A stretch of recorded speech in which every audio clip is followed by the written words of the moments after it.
Ladies and gentlemen, boys and girls, people of all ages, my name is Ryan, and I'm just some guy having a midlife crisis. I am going back to play I Want to Test the Game, because like an itch I just can't reach. It is driving me fucking crazy. And I've gotten a little bit better since the last video, but without those sensitivity controls or a way to adjust the button sizes or anything like that, and the view is kind of fucky sometimes. It's just I can't seem to get into it. But we're gonna try again.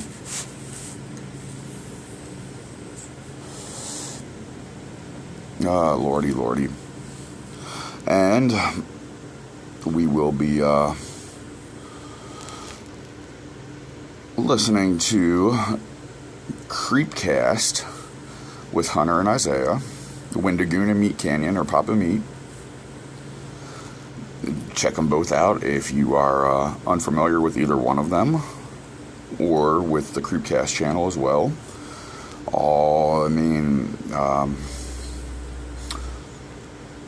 Isaiah does a lot of cryptid iceberg stuff, and stuff, cryptid evolved stuff, supernatural, I guess. And then Hunter's an animator who does very good, I'm struggling. Meat Canyon, Papa Meat, two different channels, both. Yeah, alright, let me stop. We're going to be listening to Jeff the Killer. Alright,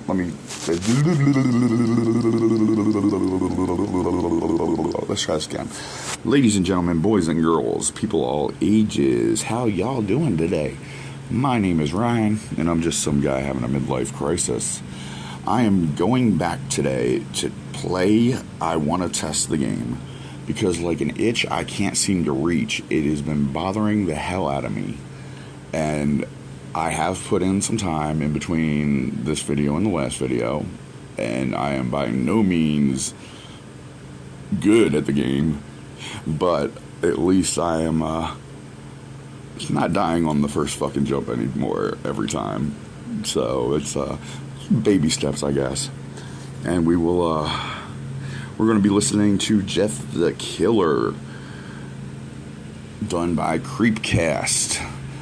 Creepcast is a creepypasta channel on YouTube run by a guy named Hunter and another guy named Isaiah. Hunter can be found on YouTube under Meat Canyon and Papa Meat. He does adult animated cartoons. And Isaiah can be found under the handle Wendigoon. Woo! Get away from me, wasp! Jesus Christ almighty. That was a big ass fucking wasp. God, I think I just pulled a muscle. Fuck me. Woo! Holy shit. Alright, what was I saying about Isaiah? Well, Isaiah, also known as Wendigoon, does a lot of cryptid stuff. Supernatural, cryptids, things of those nature. And they are both really good guys. I don't know them personally, but with my parasocial relationship with them, they're both really good guys. So, let's, fucking hey, man, that wasp. Jesus. Let's jump on in and fucking get this shit show started, I guess. We're already off to a great start. Oh, fuck.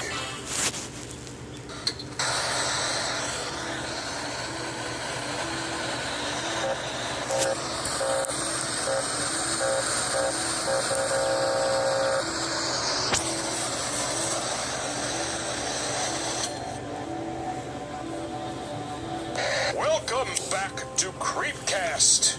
We are talking about one of the OG classics. I couldn't find an official date. There's been some speculation of when exactly this thing was live or whatever. I don't know. But today we're talking about Jeff the Killer. Woo! If you haven't heard of Jeff the Killer, you've probably seen this image here. feel like everybody on the internet has seen this image at least once. One of the most classic internet images of all time. It is. For sure. It's a good one. I like it. You know, it's one of those, it's a nice blown out image, you know.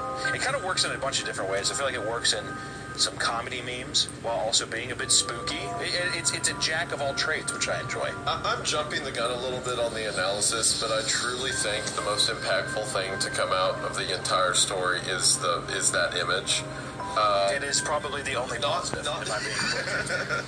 Not just for Jeff the Killer, but for like where internet horror went as a whole.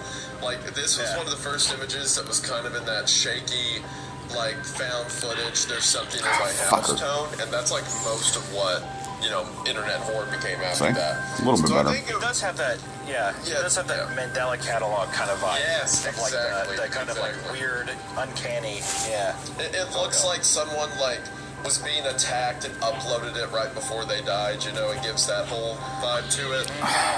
So I think the most impactful thing to come out of this whole story was that image, and that was the peak because it's all downhill from there. It is. This is an interesting one because we started off with the Search and Rescue series, which we both enjoyed. Yep. It's it's just like a very fun, well-written classic. This ages like sour milk. I mean, if I had to literally, when I got done reading this, I thought to myself, okay, this is like, this is if they tried to make a superhero out of a school shooter, is what it sounds like. That's exactly what it read like. School shooter vigilante is what it reads. And there's a lot of influences, and especially because I saw here that no one knows where the photo, really, there's no specified photo, but apparently the version that we read that I think is the most popular isn't even the original version. There's something I'm reading here called the Cesor version. I don't know if I can pronounce that correctly. I don't know if you know that word, but on October 3rd of 2008, Cesor, S-E-S-S-E-R. That may be pronounced Susur. Susur. Dr. Susur. I have no idea. It's the Susur version. You're probably right.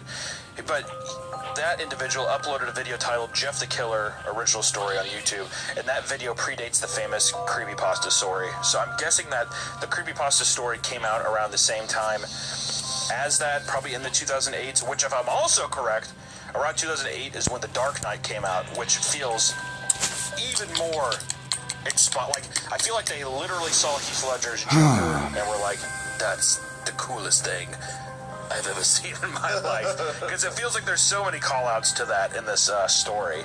But yeah, there's apparently the Susur version. There's some different kinds of delineations and differences. But I hate where that fucking A button is. The one that people, at least the one that I read, the one that seems to be more famous is the one that was re-uploaded, or like the reboot or whatever of the original version, which is the one we decided to read together. But yeah, no, I mean, without further ado, I think let's just jump into it.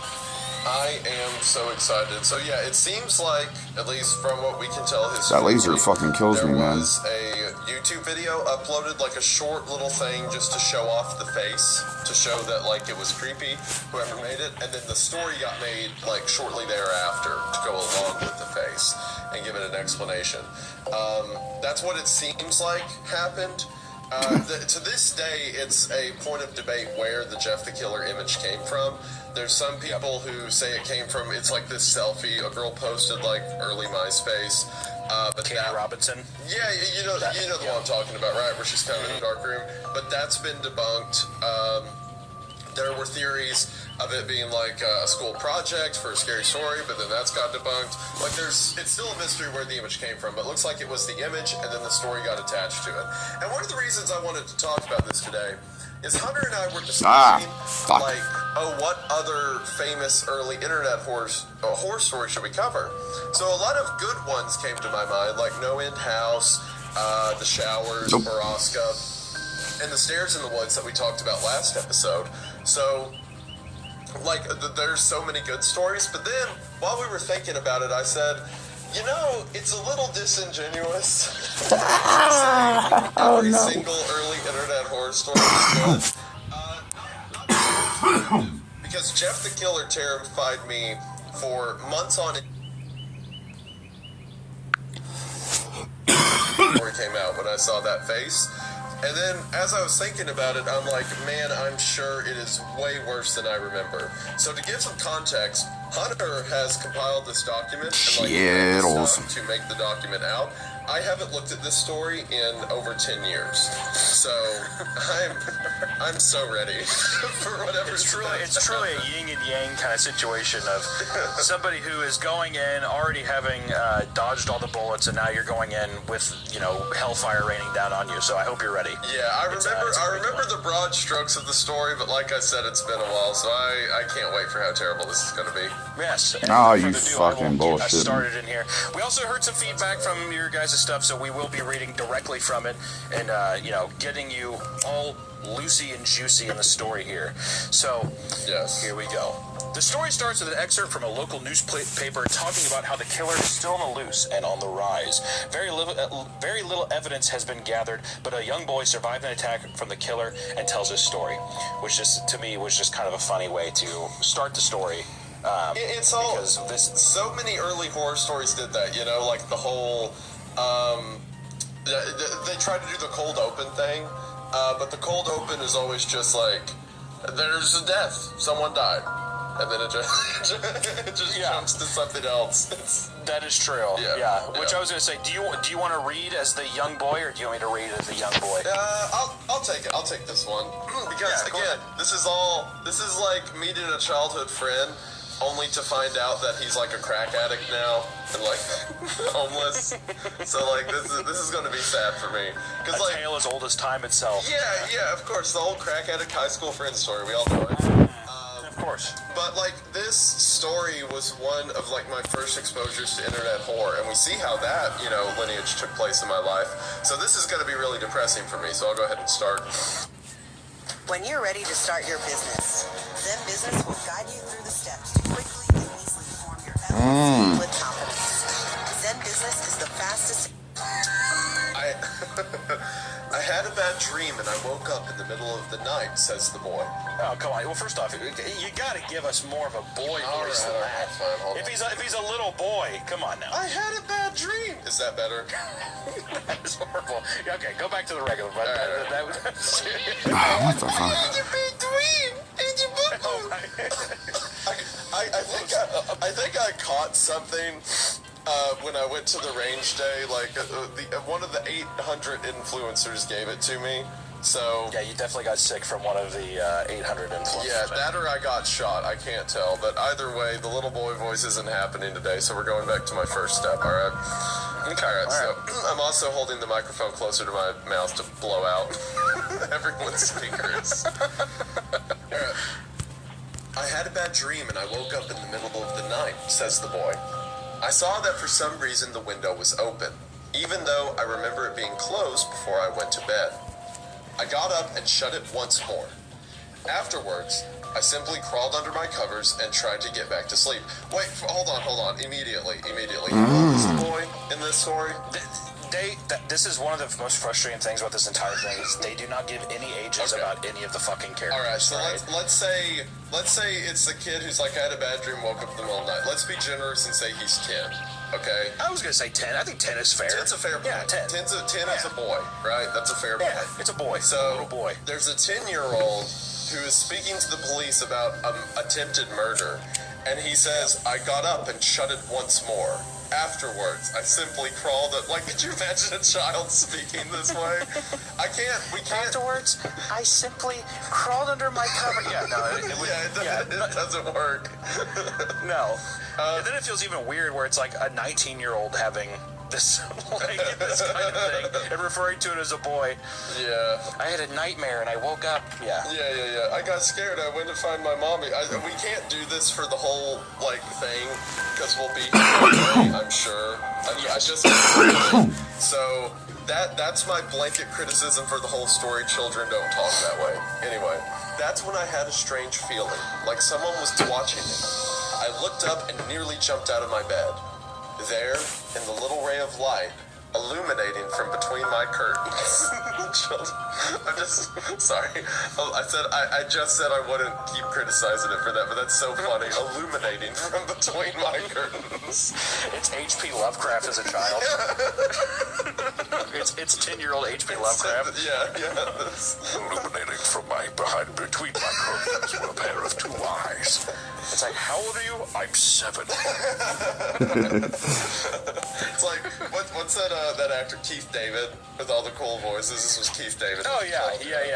I would love if this was Keith David. Yeah, I'm sure we could pay him for a cameo, get him to narrate this. You have to think so. Yeah. Oh yeah. Yeah, that'd be a good use for podcast funds. Anyway, illuminating from between my curtains were a pair of two eyes. These weren't regular eyes. They were dark. Where am I supposed to go after that? I don't know. They were dark, ominous. They were bordered in black and just plain out terrified me. Alright, you know what? That's Hold, when please. I saw his mouth. A long, horrendous smile that... Alright, I'm back. I had to go, look into how to get past that laser. And thank you to Pink Leaf for having a video on this game and showing me how to do it. So back to it. Made every hair on my body stand up. The figure stood there, watching me. Finally, after what seemed like forever, he said it. A simple phrase, but said in a way only a madman could speak. He said, "Go to sleep." See if I can do it the way he did it, which was fucking crazy. He pulled up a knife, aiming at my heart.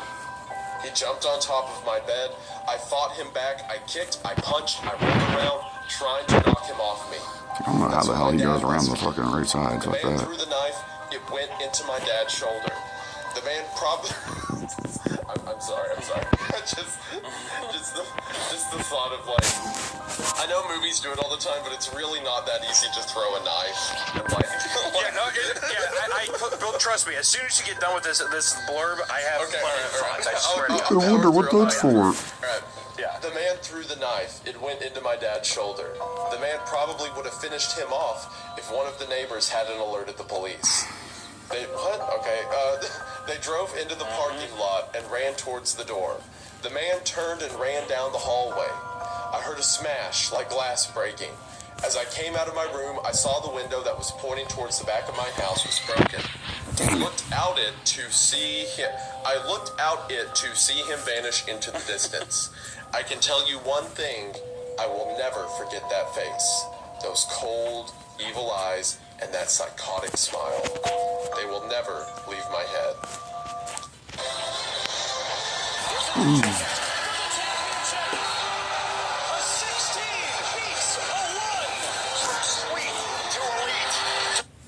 So this is the preamble entry into this story. We haven't even gotten into who our main characters are. This is just the excerpt from a survivor of something. Now, let me tell you something. This is not a horrible way to begin a story, of a preamble of some kind of newscast. It's fun. We see it in some kind of movies. The problem with this for me is, one, like you said, the child doesn't sound like a child. Yeah. And then also, there's a couple things. One, if we are to assume that this is a child, am I supposed to be afraid of something that can be overpowered and kicked off by a tip? Okay? Number one. Yeah. And then number two, with the dad coming in, is it supposed to be badass that this smiling character can throw a knife to such a perfect degree and hit the dad in the shoulder? Like, is this now an action sequence? It completely takes out any of the actual suspense and terror of anything going on, when I'm like, okay, now this is just turning it, like, I'm picturing this smiling figure as like Jason Statham or something like that. Like a tiny, like, little man. But I don't know. This whole thing, and then the police showing up is one of the worst, because it's like nothing was happening. He was hiding in the room, and the struggle lasts maybe half a minute. Fudge. And the police are in the driveway because the neighbor called them. What? Like, Well, yeah, like what? Well, how did the neighbor even? And this is all very nitpicky. We can get Of course, but hey, that's what we're here for. We are here to bitch and complain. But, but I that's just the want whole to. point. But I guess it's just the thing of like, don't immediately give the character an out. Like, don't give the villain an out immediately, or the victims an out, I should say, when it's like, well, thank God the neighbors just kind of so happened to hear something. It takes away all of the weight and momentum. But this is going to come back later. I do want to say that because, like I said, I thought that this was interesting, but I will be harping on it later. So, we are now introduced to our main character, Jeff, a young man presumably mid-teens, because once again, God forbid they give us any kind of age to really give an idea. Not even like a grade, like they say, because the whole thing here is where he's presumably mid-teens. Just him and his family just moved to a quote a new fancy neighborhood following his dad's promotion at work. Jeff, along with his mom, whose name is Margaret, and his dad Peter, and Jeff has a younger brother named Lou, who are kind of just going along with this new place, but they're living in this. They're like, hey, it's cool that this is new. Man, this is coming back to me. Oh no. Yeah, we're in a new neighborhood, and it's cool because Dad got a promotion. We live in a quote-unquote fancy neighborhood. But then they're interrupted by their neighbor, Barbara, who stops by to introduce herself and her son named Billy, who seems to be much younger than Jeff and his brother, Lou, but invites them over to Billy's birthday party, in which Jeff's mom agrees to have them all over, but Jeff isn't having it, and he, quote, says, Mom, why would you invite us to some kid's party? If you haven't noticed, I'm not some dumb kid. That's a legitimate quote. That was actually like, I forget until you do it that you can actually do impressions really well. Because I can do the quotes from now on if you want me to. I'll do the quotes. I can do the reading, but I need you to do the children. I can do the acting. Cool. That sounds good. Sounds dope. All right. I'm remembering details of this story now. It does follow, like, everything so far is a stereotype. Like, cold open, someone tries to not die, you know what I mean?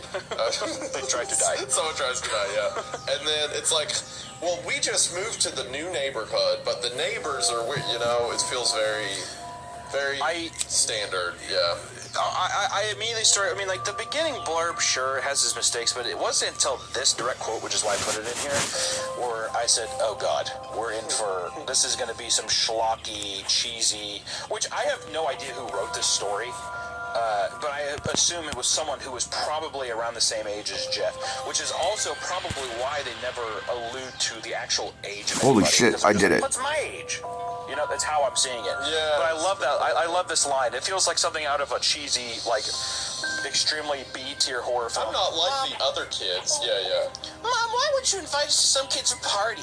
If you haven't noticed, I don't know what to do here. Fuck, man, I don't want to ruin it.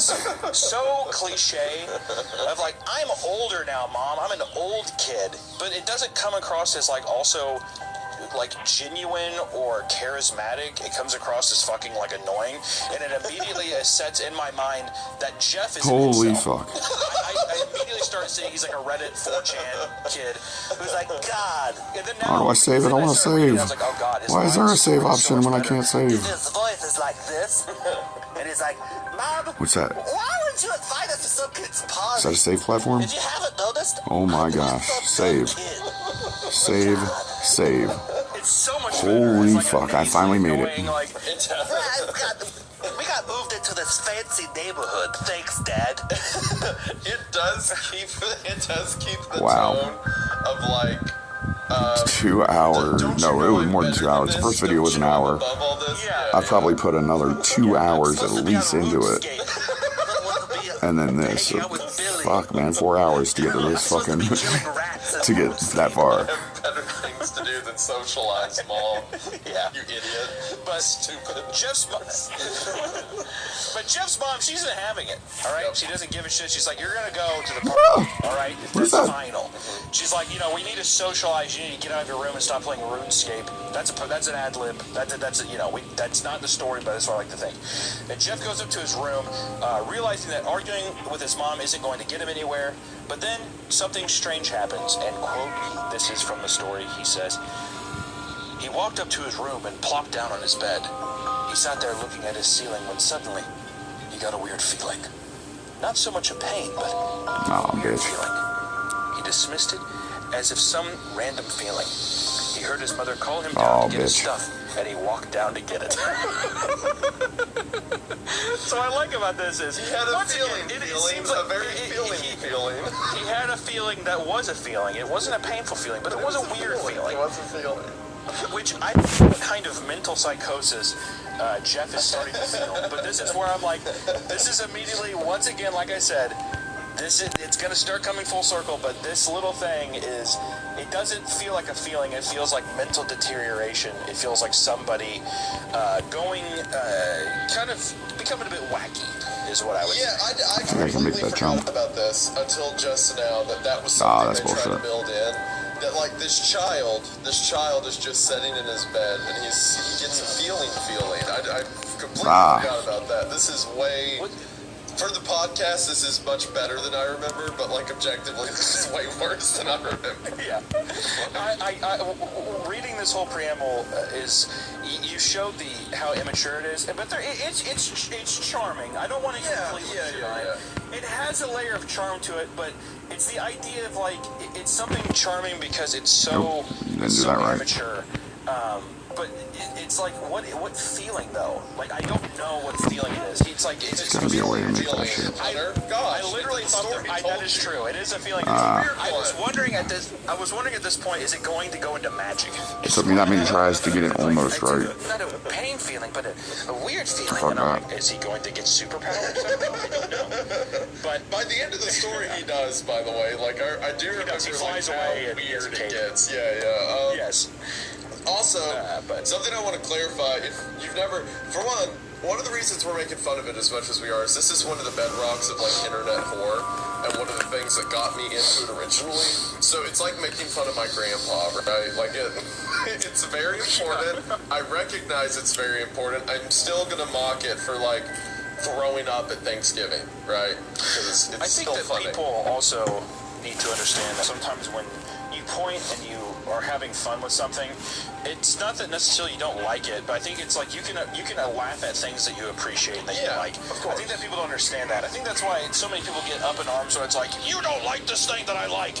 And it's like, I do like it, but it is kind of stupid and fun. Yeah. So I think that I like plenty of things, and I respect plenty of things that I love to point at that I know are objectively kind of shitty. But that's fine. Yeah. That's a part of the beautiful thing about just even these stories is that if all of them were bangers, none of them would be remotely special.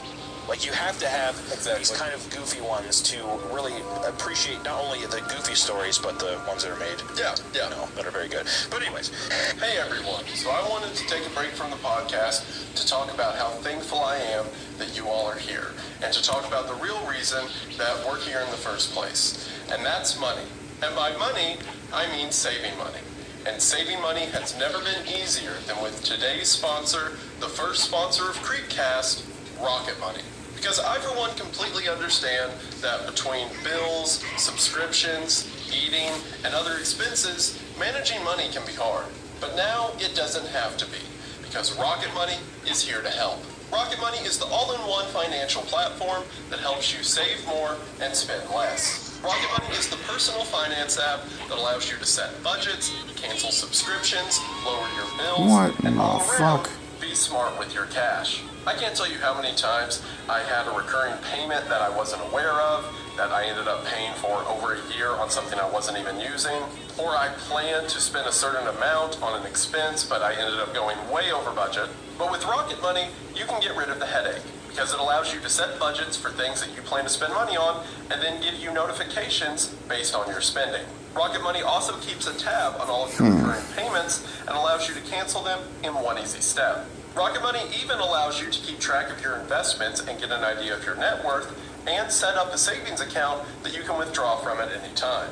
And if that wasn't enough, Rocket Money even helps you negotiate your bills and monitor your credit. Rocket Money is the one-stop shop to keep track of what you earn. Finances can be complicated, especially around the holiday seasons, and it's best to have someone in your corner. So why not make Rocket Money that special someone. Rocket Money has helped save its customers an average of $720 a year and cancel over $500 million in unneeded subscriptions. And with today's offer, there's never been a better time to join the over 5 million users already on the platform.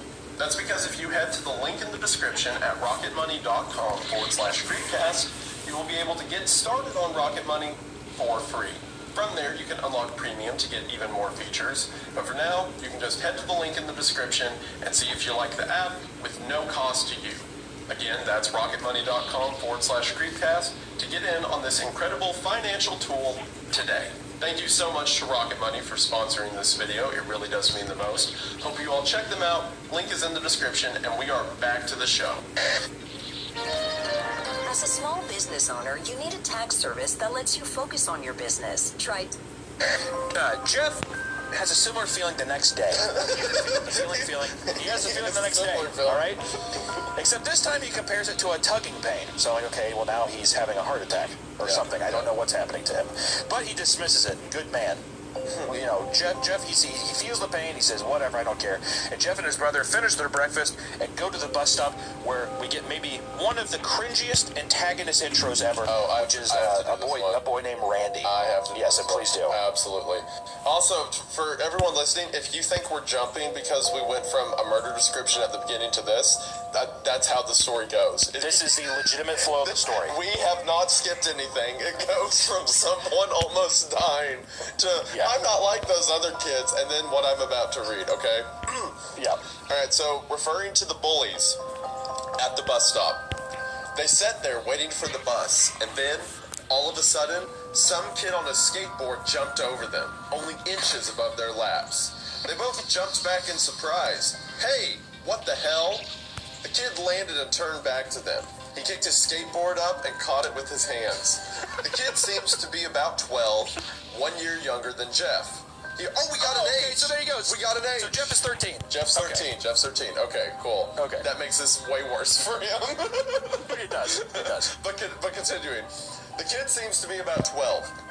1 year younger than Jeff. He wears an Aeropostale shirt and ripped blue jeans. So Jeff and his brother are at the bus stand, and then this kid in as described, an Aeropostale shirt and ripped jeans jumps a skateboard over them. Well, it looks like we got some new meats. It's a 12-year-old. It's a 12-year-old. Suddenly, two other kids appeared. One was super skinny, and the other was huge. Well, since you're new here, I'd like to introduce ourselves. Over there is Keith. Jeff and Lou look over to the skinny kid. He had a dopey face that you would expect a sidekick to have. That's pretty mean to just be like, he looks like a sidekick. You're a sidekick, Keith. You look just like a sidekick. He's like, really? I'm Keith. And he's Troy. They look over at the fat kid. Talk about a tub of lard. That's not a quote. That's the story calling him a tub of lard. That's oh my god. Quote. Yeah. From the story. Talk about a tub of lard. Jeez. The narrator had to be like, this kid was fat. Well, read the next slide. This kid looked like he hadn't exercised since he was crawling. What? Why is the narrator telling us that? I really got to put an emphasis how fat this child is. Child obesity is such a problem in this country. You had to break character to explain to the audience how fat this person was. He's large. So large. And I, said the first kid, am Randy. Now, for all the kids in this neighborhood, there's a small price for bus fare, if you catch my drift. This 12-year-old's running a racketeering scam, if you catch my drift. Lou stood up, ready to punch the lights out of the kid's eyes, but one of his friends pulled a knife on him. Bro, what? Exactly. No. Exactly. Dude, I think I just remembered where this is going. This story's insane. When I read this at like 11 years old, this all made sense. I'm like, yeah, this is clearly a viable, like, story. This could happen, but oh my god. Yeah. Yeah, it's hitting every possible cliche it can. It's trying to be 7 different stories. So far, it's trying to be. It's basically like it starts off with a Jason Statham action sequence, and now it's veering its way into like it territory. Yeah, is what it feels like. Like the weird like bullies who had like they're like speak easy like 1950s doo-wop haircuts and knives, and they're riding skateboards. Yep. And they're like tisk tisk tisk. You know what I mean? Like, it's they unbelievable. literally pull a knife on another child. Yeah. Yes. All right. Which also, what child did you ever know growing up who had like a butterfly knife? what child at all did you know growing up threaten somebody with a knife that wasn't born in 1933? I'll give you this. From East Tennessee, I knew a lot of kids had knives, like, because we thought it was cool. I was never in a knife fight. I never knew someone my age who got into a knife fight. That's true. That doesn't happen that much. Yeah, I guess it's just been a random little pocket knife. I just always imagine like the one that you click the butterfly knife, or like when you like click it, and it like slides out. Yeah, it's like a stiletto knife. Yeah, exactly, a stiletto, exactly. Like one of those where it's just like, don't be screaming to nobody. You'll be sleeping with the fishes. You'll be sleeping with the fishes when I dice you up with my little knife. Literally a child. Not even he's 12 years old. Yet, man. Okay, all right. Does not have any hairs on his balls. He's just a prepubescent child, probably. So he has to be like, hey, I'm going to cut you with my knife. Alright. I'm Cassie, and He's just a prepubescent child, probably. So he has to be like, hey, I'm going to cut you with my knife. You sound like Mickey Mouse. It is Mickey Mouse. Every prepubescent boy sounds like Mickey Mouse. I digress. Go ahead. So, after he pulls a knife, he says, "Tis, tis, tis. I had hoped you would be more cooperative." Okay. Yep. All right. We're going to be here all day if I don't power through, but oh my god. We're going to have to just power through. Yeah. I was hoping you'd be like he's a Sith Lord, like he's Darth Vader. I hoped you'd be more cooperative. you would be more cooperative, Jedi. It's like Marlon Brando. Okay, all right. Yeah, Marlon Brando like Christopher Lee. Yeah. Okay, all right. But it seems we must do this the hard way. The kid walked up to Lou and took his wallet out of his pocket. Jeff got that feeling again. There's that feeling. Now it was truly strong, a burning sensation. Kind of like, he stood up, but Lou gestured him to sit down. Jeff ignored him and walked up to the kid. "Listen here, you little punk. Give back my bro's wallet or else." Randy put the wallet in his pocket and pulled out his own knife. Wait, I thought Randy was holding a knife. Oh, did one of the other kids have a knife? I think it was the other kid. Okay, all right. Pulled it out. Okay, all right. There's multiple. The fat one or the skinny one. Yeah. Gotcha. The sidekick or the tub of lard, as the story called them. Yeah. It's true. The dopey face sidekick, the genetic abomination, or the tub of lard. Yeah, correct. So Randy pulls out his own knife. "Oh, and what will you do?" Just as he finished the sentence, Jeff popped the kid in the nose. As Randy reached for his face, Jeff grabbed the kid's wrist and broke it. Randy screamed, and Jeff grabbed the knife from his hand. Troy and Keith rushed Jeff, but Jeff was too quick. He threw Randy to the ground. Keith lashed out at him, but Jeff ducked and stabbed him in the arm. Keith dropped his knife and fell to the ground screaming. Troy rushed him too, but Jeff didn't even need the knife. He just punched Troy straight in the stomach and Troy went down. As he fell, he puked all over. Lou could do nothing but look in amazement at Jeff. Once again, another amazing concrete action sequence of Jeff, the 13-year-old, getting business done, basically. He's dodging punches, stabbing people, like, what the... Yes. This is also supposed to be This is also, once again, we quote, a fancy neighborhood, and yet there's all these rapscallion and hooligans going on, like a 1950s, like a doo-wop street warfare happening for some reason. There's a strong class system in this neighborhood. The children are left to the animals. They are. It is a literal Lord of Flies situation going on in this neighborhood.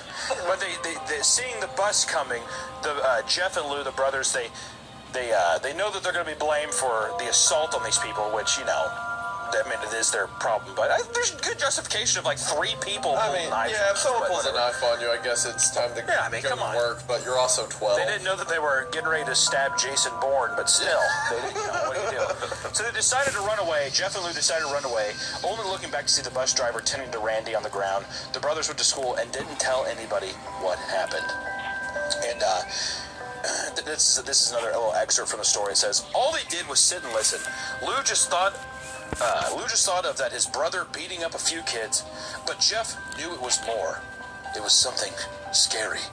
As he got that feeling, he felt... God, here we go. Good Lord, dude. As he got that feeling, he felt how powerful it was. He got that feeling, he felt how powerful it was. The urge just to hurt someone. He didn't like how it sounded, but he couldn't help feeling happy.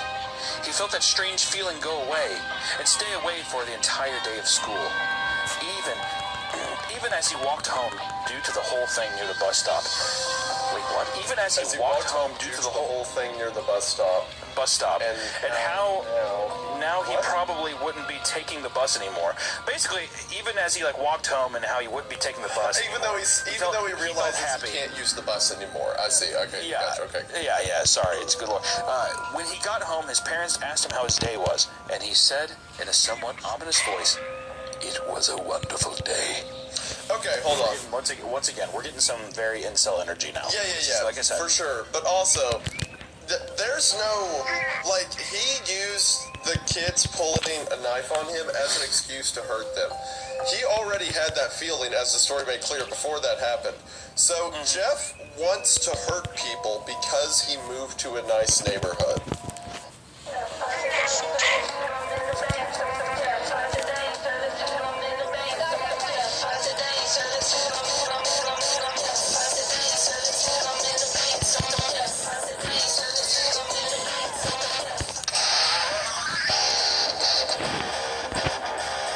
Oh, bitch.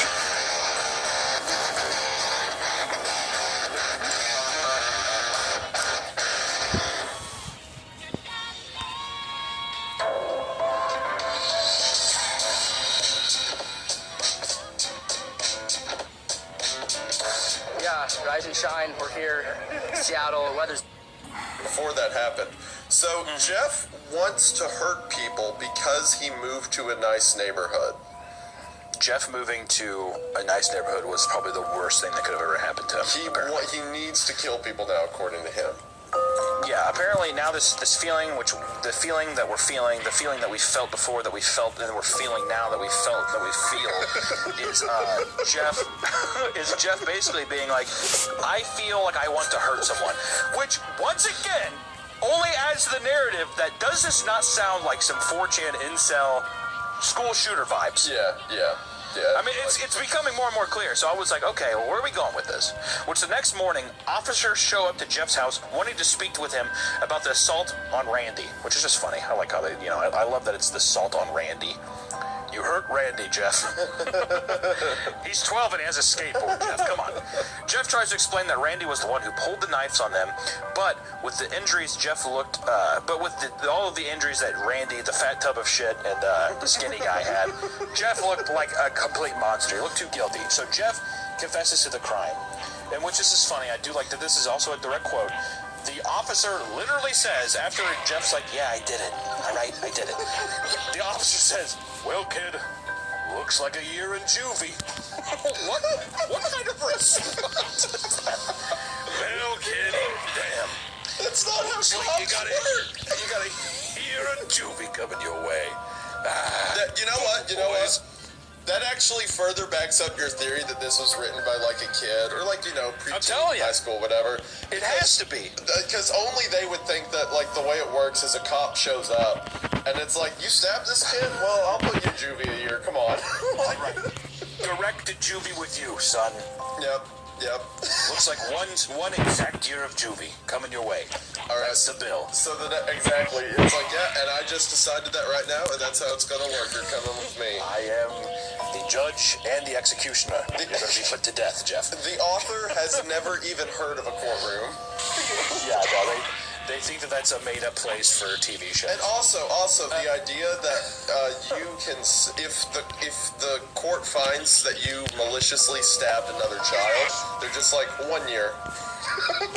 1 exact year. Yeah. To you, Jeff, the man with feelings, who you felt. Jeff, are you feeling those feelings now? Maybe. Have you felt them when you feel them? Have you felt them when you feel them, and you felt them when you felt Jeff? Oh, okay, hold on. Can I read this next part? This is so good. Yeah, go ahead. I'm looking at this text document right now. Okay, so Pop's like, well, looks like you're going to be here. Fuck And you. it says, Lou interjects at the top of the stairs holding a knife, in which all the officers immediately pull out their guns and point it at the child holding a kitchen knife. Oh my gosh. Lou confesses for the crime to save Jeff. And everyone just believes him, even though wouldn't Randy tell them who did it? But at the end, Jeff's mother consoles Jeff by saying, quote, Jeff, please, you don't have to lie. We know it's Lou. You can stop. Bro, okay. So the cops, Randy's like, hey, I got stabbed by this kid who's a year older than me. And the cops go to his house, and then they're like, well, you're going to jail for a year. But then an unrelated child is like, actually, I did it. And the cop's like, works for me. So he throws that kid. Literally. He just throws that kid in the police car. And then the mom's like, yeah, I mean, sure, it's still my son, but who cares? Like, get over it. It's insane to me that they sit there and they're like, yes. Like a kid's just like, I'm holding a knife. Basically, essentially, like, 11 or 12-year-old, because I think Lou is younger than Jeff. So he's sitting at the top of the steps with a knife. And then all the cops immediately pull a gun out on him. Like 3 cops pull a gun. They're like, drop the knife, Lou. And he's like, I did it. I did the crime. And they're like, all right, we believe you. And when I was reading it, I was like, why wouldn't Randy just be like, no, that's not, it's the other guy. That's not the kid who beat the shit out of me. Isn't Lou stabbed all of the us. younger brother, too? Yeah, exactly. So now it's like a 9-year-old, like, decked out these 3 older kids. And they're like, all right, fine. A year for you, 9-year-old boy in juvie. That's how the law works. I'm sorry. I've got to do it. I love how his mom, Margaret, is just so, like, it's so funny how dumb they write her. Like, she's just like, Jeff, please, you don't have to lie. We know it's Lou. You can stop. What kind of sentence? What kind of human sentence is that? It feels like Margaret Bot came up. It's like she's just some kind of robot. She's like, Jeff, please, you don't have to lie. We know it's Lou. You can stop. What would you like for dinner, son? But Jeff, he's riddled with guilt now, you know. His brother's taking the blame for feeling alone in this new town. And a couple of days pass, and it's Saturday. Only a couple days, right? Since, like, put that into context. A couple of days have passed since the mom and the family have found out that their son stabbed and beat a man to death. Jeff has been this depressed sack of shit, staying up in his room, feeling all depressed, whatever. Guns were pulled on your child who was holding a knife like a complete fucking psychopath. And all of a sudden, Jeff is woken up by his mother to let him know that, hey, we have to remember Billy? We need to get ready for Billy's birthday party. Barbara, you know, remember? Her son? We're going to the birthday party. And that's when I just wanted to read this excerpt because this is really funny. This is a long blurb from it, but it's a very funny back and forth, so I wanted to read this. It's Now and then, you need to stop and smell roses. Or the leaves, rocks, trees, sticks, and that one tree again. Stay 2 nights, get a $50 Best Western gift card. recruitment to Shadow Force came with one rule. No one leaves. Then we need help. This excerpt because this is really funny. This is a long blurb from it, but it's a very funny back and forth, so I wanted to read this. It's Jeff, it's the day, she said as she opened up the curtains and let the light flood in the room. What's today? Asked Jeff as he stirs awake. Why, it's Billy's party. He was now fully awake. Mom, you're joking, right? You don't expect me to go to some kid's party after... There was a long pause. There's a lot of also long pauses. It's very anime, I've noticed. A lot of it's like, you don't expect me to go to some kid's party after... Jeff, we both know what happened. I think this party would be a good thing that brightens up the past days. Now get dressed. Jeff's mother walked out of the room and downstairs to get ready herself. He fought himself to get up. He picked out a random shirt and a pair of jeans and walked down the stairs. He saw his mother and father all dressed up, his mother in a dress and his father in a suit. He thought, why would they ever wear such fancy clothes to a kid's party? Son, is that all you're going to wear? Said Jeff's mom. Better than wearing too much, he said. His mother pushed down the feeling to yell at him and hit it with a smile. What the heck? Now, Jeff, we may be overdressed, but this is how you go if you want to make an impression, said his father. Jeff grunted and went back up to his room. I don't have any fancy clothes, he yelled downstairs. Just pick out something, called his mother. He looked around his closet for what he would call fancy. He would find a pair of black dress pants he had for special occasions and an undershirt. He couldn't find a shirt to go with it, though. He looked around and found some striped and patterned shirts, none of which go with dress pants. Finally, he found a white hoodie and put it on. You're wearing that? They both said. His mother looked at her watch. Oh, no time to change. Let's go. She said as she herded Jeff and his father out the door, they crossed the street over to Barbara and Billy's house. Now, I quote all this because, one, what a completely inhuman interaction to have, and then two, here's a couple things. He said something up here where I was like, okay, we get this dialogue of him saying, he picked out a random shirt and a pair of jeans and walked down the stairs. He saw his mother and father all dressed up, his mother in a dress and his father in a suit. He thought, why they would ever wear such a fancy clothes to a kid's party? So I thought, okay, is this going to set up some kind of weird like orientation thing? Yeah. Something of like I don't know, something devious or whatever. A reason for the parents to wear fancy clothes to a kid's party. And then to also be mad that he's not wearing, because he essentially puts on a shirt and jeans. That's not the worst outfit for a child's birthday party. Yeah. That's like, what are they doing at the child's party? Like, talking about the stock market? They're going to play around in the yard, like... Yeah, and you would think that it's setting up something to be more than what it is. And then there's also like this rushed aspect of her being like, there's no time, we have to go. They live next door. And it's a child's birthday party. It's not a child's birthday party next door. Also, so odd. Also, who on earth, like... Okay, so it's a child's birthday party, right? And the parents are going for some reason. But this is the same woman who, when she found out her even younger son was responsible for her stabbing, was just like, Jeff, clearly your younger brother, like, the cop said he's going to jail for a year, so let's stop thinking about that and let's wear our ball to this other child's birthday party. Let's play dress up as if we're going to prom and go to this young person's birthday party, which also... That's a funny thing of like, we know that you're upset that your brother is a psychopath, Jeff. All right, we get it, but we have to go make an impression with the neighbors. Yeah. Why? Why would you need that? And then also, how would the neighbors not be like, hey, by the way, you guys aren't invited anymore since your kids are fucking psychopaths? Yeah. But no, they're just like, hey, please come over. Be alone with my children. I really want you to be alone with my children, Jeff. I know that you're manic, and this happened 3 days ago. But please be alone with her. And one kid, the weird thing, they're in the neighborhood for one day and a kid gets stabbed. Like, literally, do not invite them over. That's so weird. One day, and Jeff stabs the kids and breaks their wrist with ease, mind you, with ease. To break someone's bones, I feel like would be relative. I mean, I have never done it, but I have to imagine. It's got to be pretty tough. Yeah. You'd have to have some kind of godlike force to just do, especially as a child. Well, it would have to be. Hunter, he had a feeling.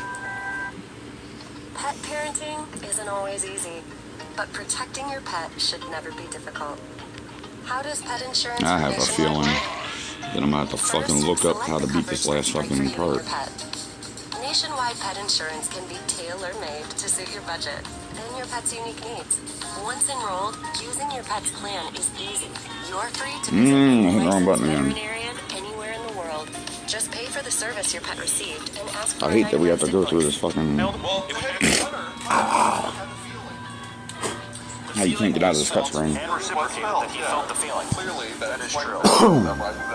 Which they go over to the party, and Jeff notices that at the party, all of the adults are inside and the kids are outside. Barbara tells Jeff to go outside and play with the kids, which at first he doesn't like. He doesn't like being out there hanging out with them, but he almost immediately says he has a fun time when he, quote, pretends to shoot kids at the party, because it was the first time he hadn't thought about his brother in juvie, which I thought was very funny. Nothing Like, takes at my first it mind was off really my annoying. brother in juvie like killing children. Bang, bang, you're dead, bang. Once again, does that not read like a school shooter? I mean, honestly, how are we not prepping up that this is a school shooter thing? I was like, okay, I feel like I'm kind of reading this from a mile away, sure. But no, and then you think that it's going somewhere, and then once again, you have the weird crossover with like the importance of being in a dress-up situation, which that goes nowhere. You go outside, and then he's like, oh, I feel good about fake killing these kids. Yeah, I'm having fun. I'm not thinking about my brother in jail anymore. So this is probably going to be him, I guess, not able to control that crazy feeling, right? Boy, I sure do love maybe killing. that's I love killing. That's the feeling. I love killing. And you're like, okay, that makes sense. But no, it doesn't go anywhere from there. Instead, suddenly, at this party, right, this backyard party, Randy, the kid who pulled the knife and had the skateboard, all him, Randy and his fat friend and the skinny guy hop over the fence at the party, and all hell is about to break loose. Which I was going to say, if you want to take this part, you can. I'll take this part. I also want to clarify. This is a big one for listeners. They're probably listening to this and thinking like, "What? Where did that come from?" Like he's talking about shooting kids. I'm telling you. And then it just says they show up. This is verbatim. This is the legitimate flow. Yeah, I'm going to read the sentence right there. It says, so he played with the kids for a while until he heard a noise, a weird rolling noise. Then it hit him. Randy, Troy, and Keith all jumped over the fence on their skateboards. Like, it goes from just like him fantasizing shooting children to the game's here. We gotta get out of here.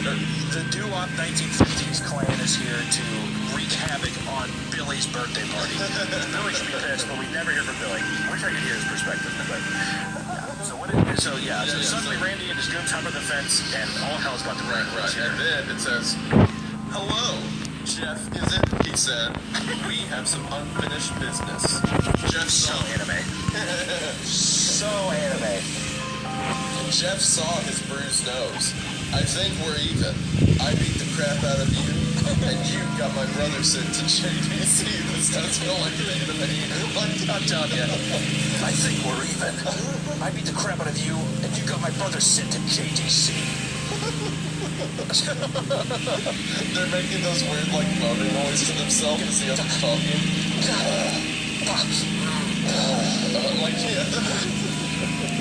Hello, Jeff, is it? He said. He pushes up his glasses and whatever with his pinky, and he's like, we have some unfinished business. Randy got an angry look in his eyes. Oh no, I don't go for even. I go for winning. Oh gosh. God, good Lord. I go, alright, hold on, I have to lean into it. Oh no, I don't go for even. I go for winning. You may have kicked our asses that one day, but not today. I just caught what you were doing. They're like, As he, hold on, dude. Will you be Jeff for the rest of the scene and I'll be Randy? Yes. Okay, alright, cool. Alright, I'll do the narration, but if it gets to a Jeff line, you take it, okay? Yeah, I will. Yeah. As he said that, Randy rushed at Jeff. They both fell to the ground. Randy punched Jeff in the nose and Jeff grabbed him by the ears and headbutted him. Jeff pushed Randy off of him and both rose to their feet. Kids were screaming and parents were running out of the house. Troy and Keith both pulled guns out of their pockets. Troy and Keith both pulled guns out of their pockets on the parents? Okay. No one interrupts or guts will fly, they said. Randy pulled a knife on Jeff and stabbed it into his shoulder. Jeff screamed and fell to his knees. Randy started kicking him in the face. After 3 kicks, Jeff grabs his foot and twists it, causing Randy to fall to the ground. Jeff stood up and walked towards the back door. Troy grabbed him. It's official. Troy grabbed him. Need some help? He picks Jeff up by the back. It's literally the fight thing, like going somewhere. I'm telling you, exactly. He picks Jeff up by the back of the collar and throws him through the patio door. As Jeff tries to stand, he's kicked down to the ground. Randy repeatedly starts kicking Jeff until he starts coughing up blood. Come on, Jeff, fight me. He picks Jeff up and throws him into the kitchen. Randy sees a bottle of vodka on the counter and smashes the glass over Jeff's head. It's a 12-year-old.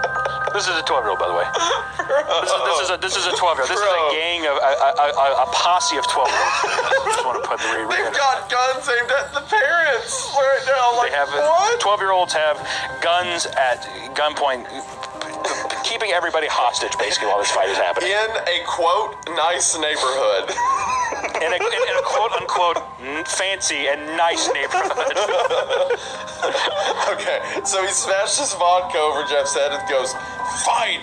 He throws Jeff back into the living room. Come on, Jeff, look at me. Jeff glances up, his face riddled with blood. I was the one who got your This is so good.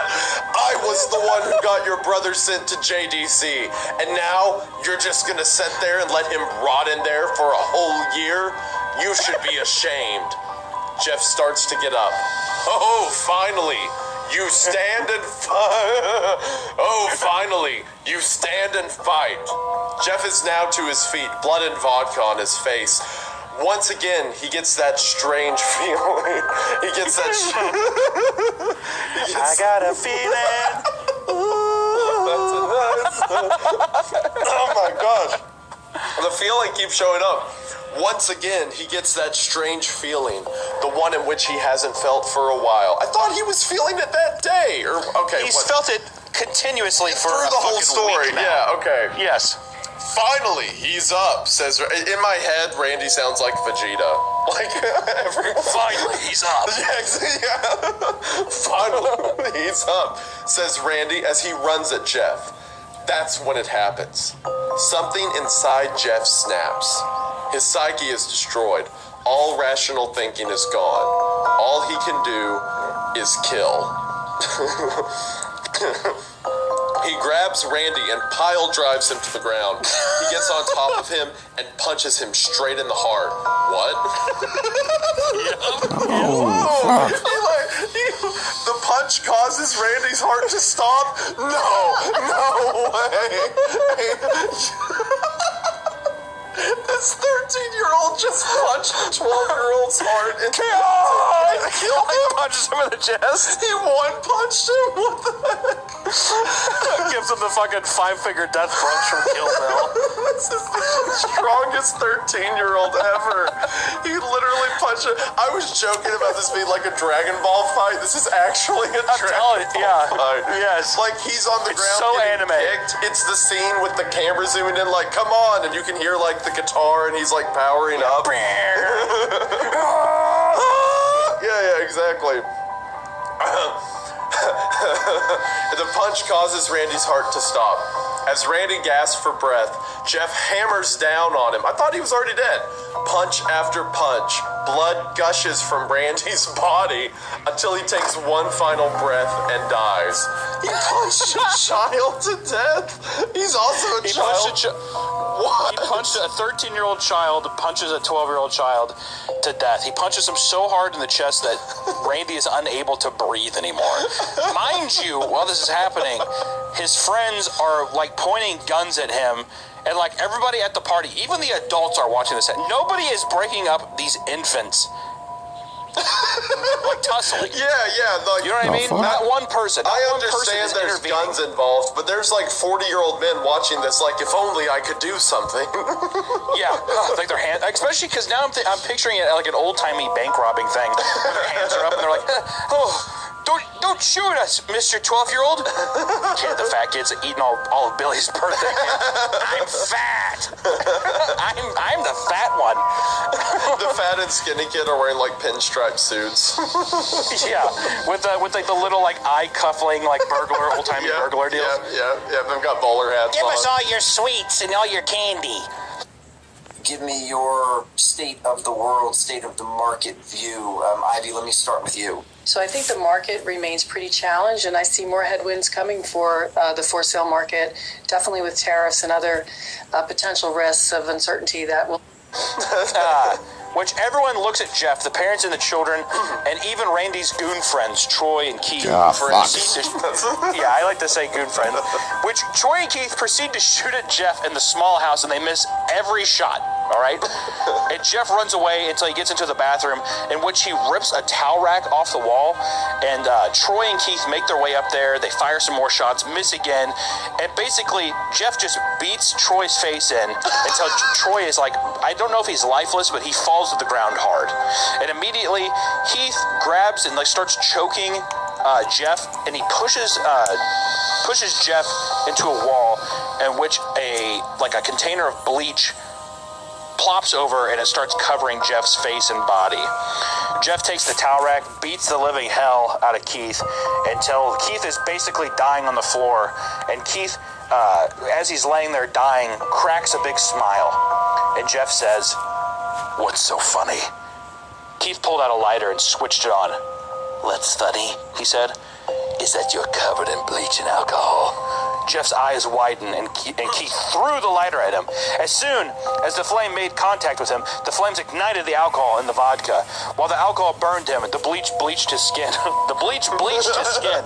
Jeff let out a terrible screech as he caught on fire. He tried to roll out of the fire, but it was no use. The alcohol had made him a walking inferno. He ran down the hall and fell down the stairs. Everybody started screaming as they saw Jeff, now a man on fire, dropped to the ground nearly dead. The last thing Jeff saw was his mother and the other parents trying to extinguish the flame. That's when he passed out. So basically, Jeff gets fucking lit on fire like a goddamn, fireball. Rolls downstairs. No one, tries to pat him out. They are watching this child.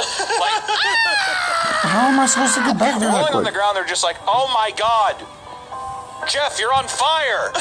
While they're all wearing their evening ballroom gowns and stuff. Yeah, they're Great Gatsby party outfits for some reason. They're all probably fucking smashed. First off, that's one thing I was like, okay. They're trying to allude with the vodka thing. Yeah. Is that everybody at the party's like, no way!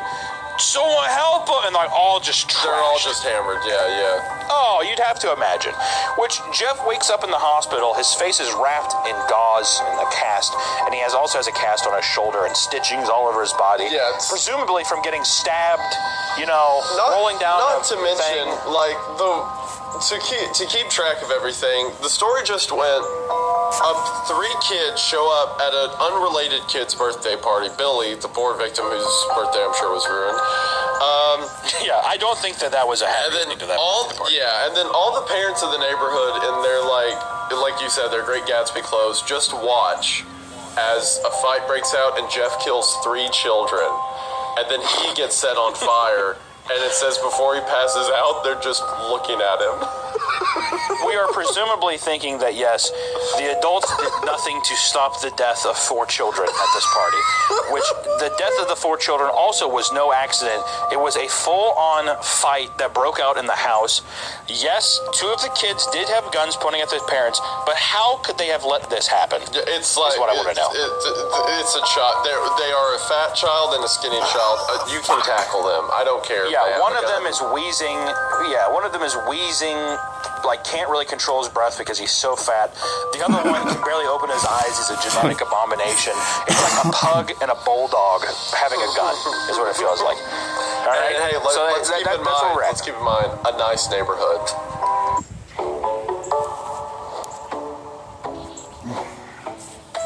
I'm Cassie, and that's my partner, Kristen. We live in a little bit outside Portland, Oregon. We met in Washington, D.C. and moved to Oregon about 2.5 years ago with Sky in the back of a Toyota Corolla driving across the country. We actually got him from a rescue. They're a whole lot of dog to take care of, and not everyone knows that when they get their 40-pound puppy at 4 months. That turns into a 130-pound dog that we have now. He's a big personality and a huge part of our lives. He will give you a facial expression and be sad. It is a quote-unquote fancy neighborhood. Let's also not forget that it's a quote-unquote fancy neighborhood. Yeah. All right, which I always, every time I read that, I'm like, it makes me think of like the Desperate Housewives like neighborhood or something like that, like super upper middle class, like big suburbia kind of thing. But from the events that happen, it's a war zone. It's like from the events that happen, it is a literal war zone. So I don't know. I can't tell if also what is his definition of fancy. You know, that's good. Is it just like barely better? Is he just now not living in an apartment? We don't know. Not enough is given. Yeah. But we do know that it is quote unquote fancy. It is fancy. All right. And if that is one thing to take away from this thing, it is quote unquote fancy. It is fancy. Which I'm going to say from now on, our podcast is quote unquote fancy. This is a quote unquote fancy podcast. Because I mean, just like the story, who's going to fight us on it? Like we said so. So this is a fancy podcast. This is a respectable podcast. This is a respectful podcast. And it's definitely I have a feeling that I felt. Well, I had a feeling that I felt earlier today that this was a quote-unquote fancy podcast, and I did feel that when I felt it earlier today, and I had that feeling. So I knew that was what I was going to do. And I did have a feeling, too, that a gang of 12-year-olds were going to come and beat the shit out of me and shoot me in the back of the head with their guns. That's the feeling I had. You felt a feeling of a fancy feeling, podcast feeling earlier today that you felt? I did have a fancy feeling. I had a fancy feeling that this would be a fancy podcast that I felt earlier today when I had that feeling. So that's where we ended up. That's a fancy feeling. It is a pretty fancy feeling, and I'm going to digress by taking that feeling and putting in this feeling that I need to read more of this story. Yeah. Which is, Jeff is in his... Yes, go ahead. Just looking at this. All right, so... Yes. Jeff's in the hospital, right? And then he starts to come to in the hospital bed because, he's now murdered 3 people. Yes, that is true. He's 13. He's basically killed one child twice, which is pretty funny. Yeah. After hours of sitting alone, he finally heard his mother. "Honey, are you okay?" she asked. Jeff couldn't answer, though. His face was covered. Can I pause for a second? I just realized the wording on that. Can I pause for a second? "Honey, are you okay?" she asked. This woman saw her son fight off 3 other people that were trying to kill him. And had bleach all over him and was in a ball of literal fire. Pulled down steps and basically died at her feet. And the first thing she says to her now conscious, I don't know how, a miracle child is, "Honey, are you okay?" Mom, no. I could be a lot better. All right? The worst Just want to say that. She sold her son out to the cops. She makes Jeff immediately. Stupid outfit, doesn't help him, and then is like, "Are you okay?" This mom is checking out immediately. This is a mom who does not want to be a mom at all. Yeah. Oh my God. Sold her son out, and if anything, she's upset that Jeff is still alive, I bet, is what I'm looking at. It's like I was so close to being free. I'm so having my 20s back. To being...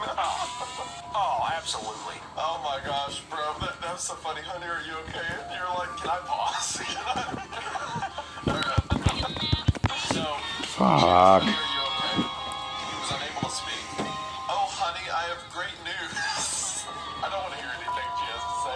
"Oh, honey, I have great news. After all the witnesses told the police that Randy confessed to trying to attack you, they decided to let Lou go." None of this is how police work. None of this is how any of it works. That turns out that cop throwing the child into jail for a year, incredibly unconstitutional. Like they ate him up for that. I also would have no sympathy for my mom where it's like, "Oh, honey, I have great news. After all the witnesses told the police that Randy confessed to trying to attack you, they decided to let Lou go."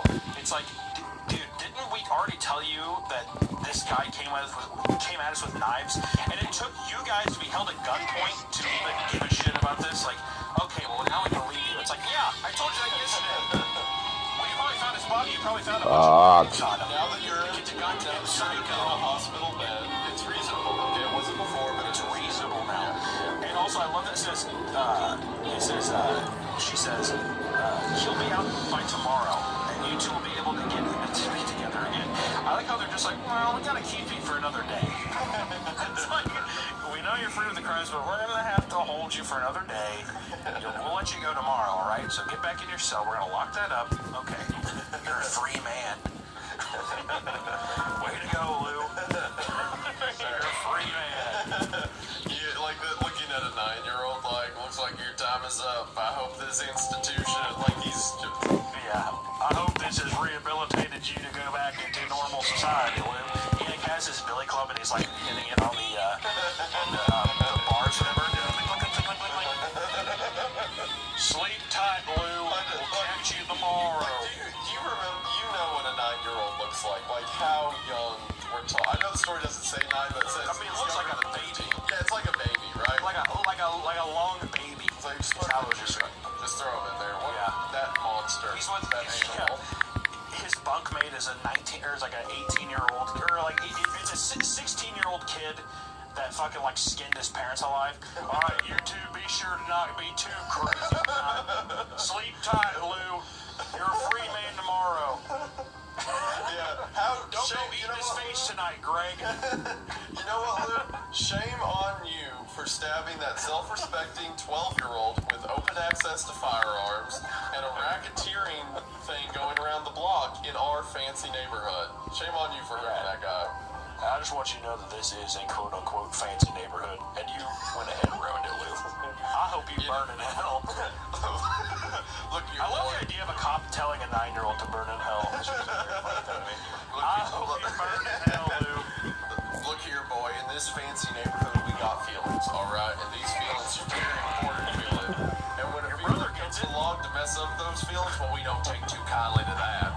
We don't take too kindly to that. Your brother gets it, but you're having a hard time wrapping around your stupid little head, Lou. Alright. Here's where I fucking struggle every fucking time. You know what? You're not going free tomorrow. Alright, let's try. We'll go to the edge. We'll move forward until the cloud appears. It's like Willy Wonka's. This is the security system of Willy Wonka's. Here it comes.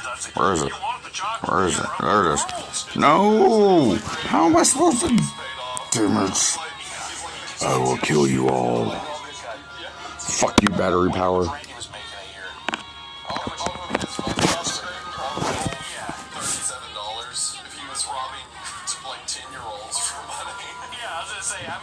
Really are people taking to lunch? But in this story, like the way that like this is written, those 10-year-olds probably have a 401k, so I don't know. That is true. It is a fancy neighborhood. It is a fancy neighborhood. That's true. It is a very fancy neighborhood. All right, so I'll continue. So they decided to let Lou go. This made Jeff almost bolt up, stopping halfway, remembering the tube coming out of his arm. They'll be out by tomorrow, and then you two will be able to be together again. Jeff's mother hugs Jeff and says her goodbyes. Wait. His mom left him? What? Yes, yeah, just said the story. I have the story pulled up to compare against notes to make sure we're right. Yeah. And she's like, you guys be together tomorrow. I'll talk to you later, burn victim. Yeah. Son, I know you're probably in tons of pain, but mommy has to go home. She needs to drink. It says the next couple of weeks were those where Jeff was visited by his family. They visited? They didn't stay at the hospital? They did not stay at the hospital, which also just goes to show how unsympathetic his mom is. His mom doesn't even stay. She doesn't even care. She's just like, he's in the hospital. He's fine. Let me go home. I want to sleep in my bed. Just a big boy. Yeah. Isn't that crazy? This story feels like it was written by someone who really hated their mom. Like, I was a fan of My Chemical Romance growing up, but it feels like it was written by, like, the quote-unquote fan of My Chemical Romance. Like, mom's stupid, I hate her. Us 12-year-olds, we kill each other all the time, you know? That's the vibe I was going to say, it feels very comparable to, like, an Ari Aster thing. Ari Aster has some serious mommy issues, too. And it feels like this is definitely somebody who was having a rough time with her mom, a little rough pumpkin patch. You know what? I promise you,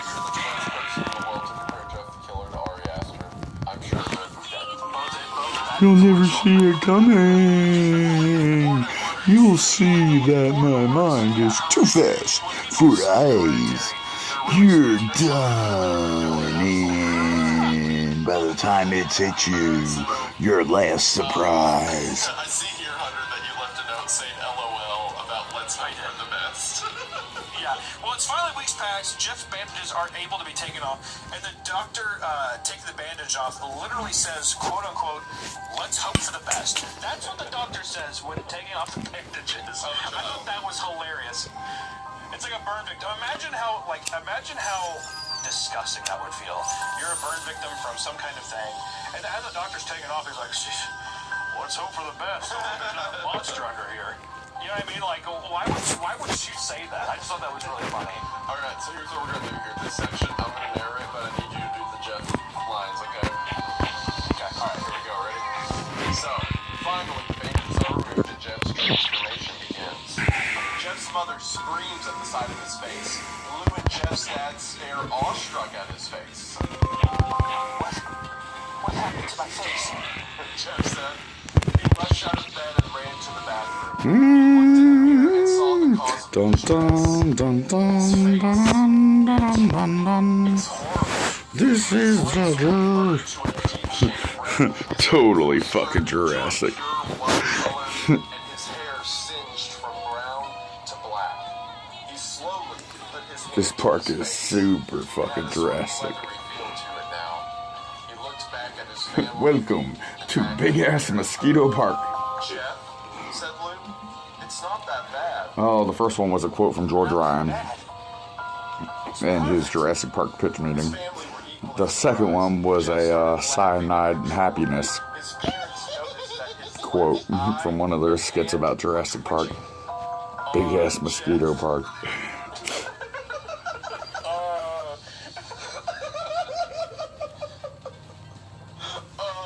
Jeff, are you okay?